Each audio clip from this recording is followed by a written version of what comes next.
Hi అండి. Good morning అందరికీ. అందరూ ఎలా ఉన్నారండి? మార్నింగే పూజకి పువ్వులున్నాయా? నైవేద్యం ఉందా? తులసుందా?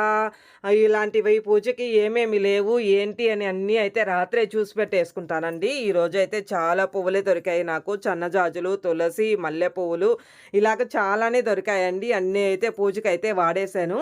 రోజు మామయ్య అయితే ఇంతకు ముందంతా ఇంట్లో పూజ అయితే చేస్తూ ఉన్నారు. కానీ కొంచెం లేట్‌గా అయితే పెడతారండి. లేట్‌గా అంటే 7:30, 7కి అలా పెడతారు.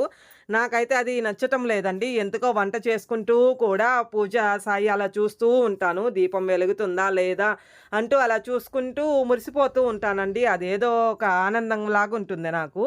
ఇంతకుముందు అమ్మ వాళ్ళ ఇంట్లో, అత్తయ్య గారోళ్ళ ఇంట్లో అయితే ఎప్పుడూ చాలా తక్కువండి. పండుగలకో, పబ్బాలకో, ఫ్రైడేనో, సాటర్‌డేనో అలాగా దీపారాజన చేయటం, పూజ చేయటము ఇలాగ జరుగుతూ ఉండేది. కానీ మేము సెపరేట్‌గా వచ్చినప్పటి నుంచి 6, 7 ఇయర్స్ నుంచయితే నేను 2 పూట్ల దీపారాజనలు చేసుకోవటము, పూజ చేసుకోవటం ఇలాగైతే ప్రతిరోజు నిత్యమైతే చేసుకుంటూ ఉంటాను.